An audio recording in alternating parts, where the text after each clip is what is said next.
Olá pessoal, seja bem-vindo ao nosso canal. No episódio de hoje eu vou falar um pouco sobre a teoria dos centésimos macacos e como essa teoria pode nos ajudar a entender um pouco melhor como é que está sendo a evolução do ser humano aqui na Terra.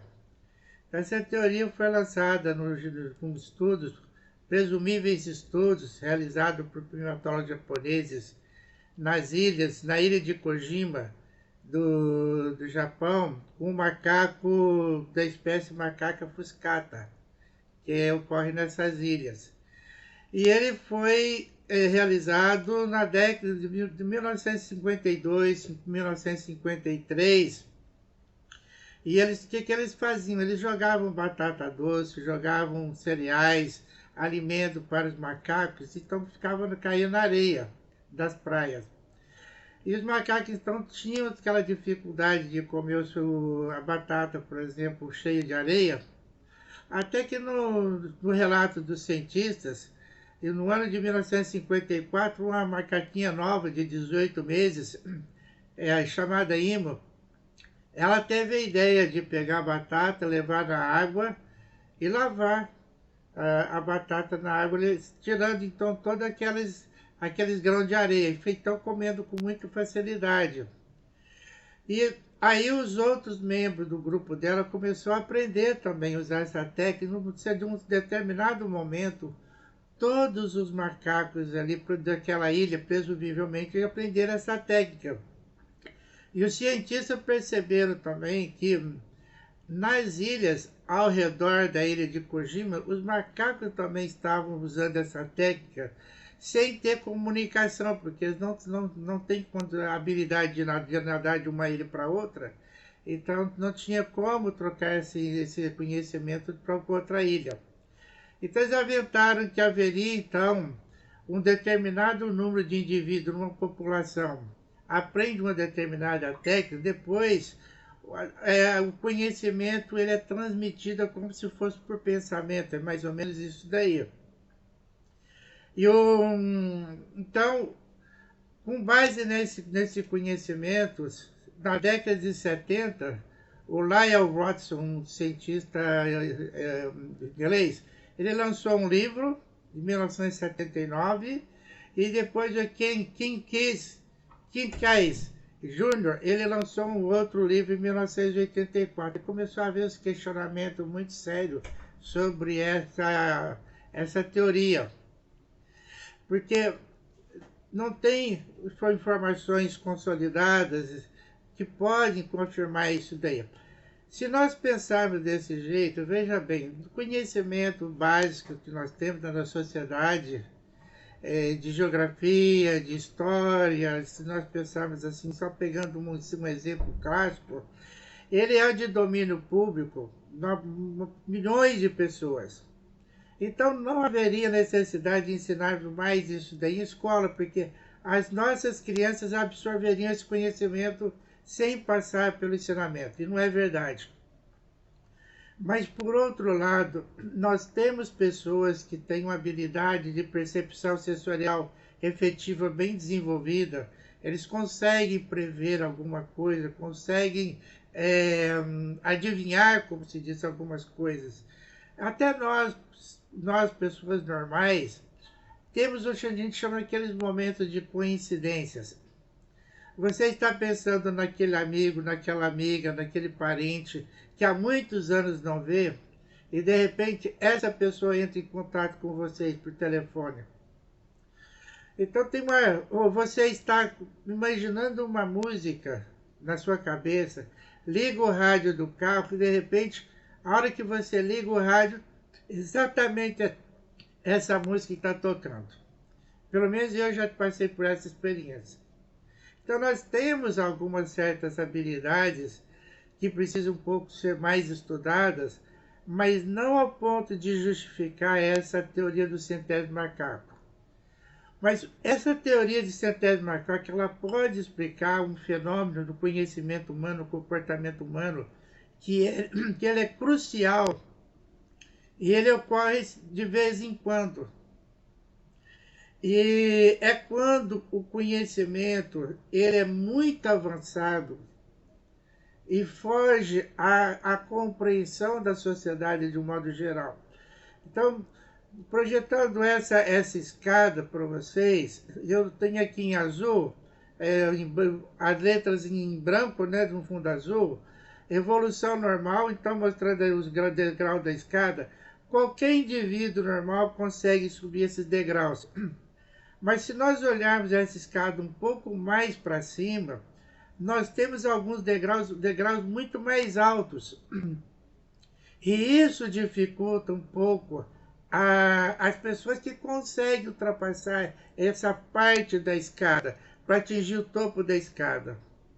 E nós temos na história da humanidade algumas situações em que aquele centésimo macaco, como se diz, aquele indivíduo que chegaria naquela compreensão de transferência de conhecimento facilitada, a gente chama de centésimo macaco, ele seria muito mais dificultado. Então nós temos aqui alguns exemplos na história da humanidade, quando Galileu Galilei lançou a ideia dele de que a Terra não é o centro do universo. Ele mostrou na realidade que a Terra gira em volta do Sol. Isso daí foi em 1610.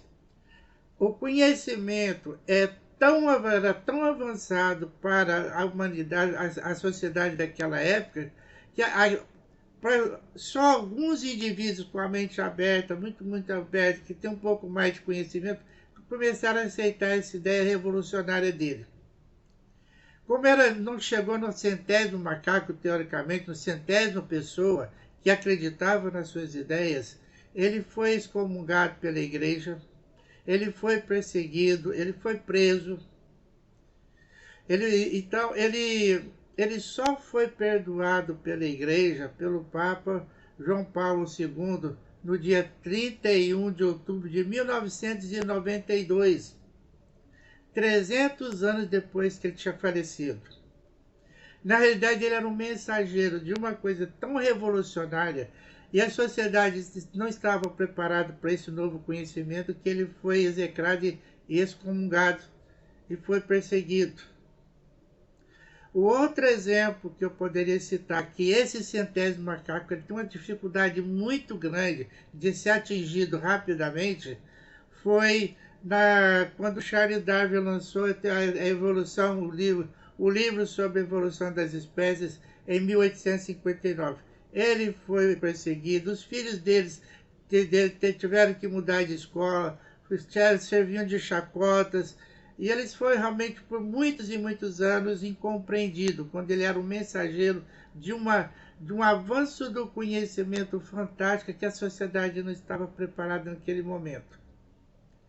Depois, em 1895, quando Sigmund Freud lançou a psicanálise, também ele teve esses problemas de rejeição, ele teve uma certa perseguição, foi perseguido principalmente por aqueles colegas deles que não aceitavam as ideias dele.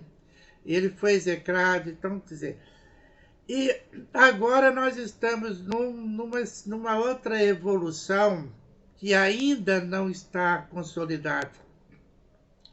Ela foi lançada pelo Raymond Moody Jr. em 1975, no livro Vida Depois da Vida, e ele relata experiências de quase morte de pessoas. Ele entrevistou centenas de pessoas e escreveu 3 livros. E hoje ainda tem gente que não acredita que existe vida depois da vida. Realmente, depois o Brian Weiss, ele mostrou também, os 3 são psicanalistas, são psiquiatras. O Raymond Moody Jr., o Brian Weiss e o George Richter. O Brian Weiss, ele provou também através de trabalhando com uma paciente dele francesa, ele comprovou isso daí. Depois o George Richter, ele teve uma morte clínica. E ele relata no livro dele, Voltar do Amanhã, a experiência que ele teve naquele momento que ele teve uma morte clínica. Então, ainda tem muita gente que não aceita esse tipo de conhecimento, embora nós tenhamos canais no YouTube, brasileiros e estrangeiros. Eu assisto de vez em quando um canal muito bom, que ele é apresentado por um físico, Carlos Mendes, que afinal que somos nós, o nome do canal. E há relatos e relatos de pessoas que têm receio de se expor ao ridículo, porque acham que a sociedade ainda não aceita. E relata uma série de coisas que eu acho que vale a pena de dedicar um pouco mais no outro vídeo, né? Mas o que eu quero mostrar para vocês que para atingir aquele centésimo macaco, para que uma nova ideia seja aceita, leva tempo.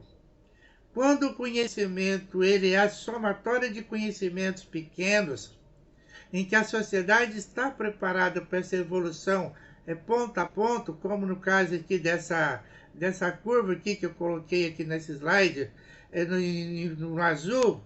Em azul, vocês podem ver que aquelas distâncias, aquelas linhas em azul, há um aumento muito pequeno de conhecimento, né?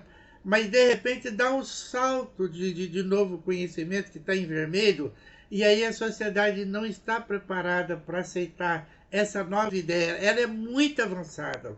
E o indivíduo, então, ele não é aceito pela sociedade, o conhecimento não é aceito, e nós perdemos muito tempo até que essa ideia seja aceita por uma boa parte da sociedade, até que o centésimo macaco seja atingido. E leva muito mais tempo do que aquele conhecimento mais na evolução que chama de normal. No que a gente chama de evolução vertical, leva muito mais tempo para nós atingirmos o centésimo macaco, que teoricamente é a aceitação daquela ideia pela sociedade como um todo, né? E aí o indivíduo sofre, a evolução dos seres humanos é retardada, é dificultada e leva muitos anos para que a gente consiga aceitar essas novas ideias.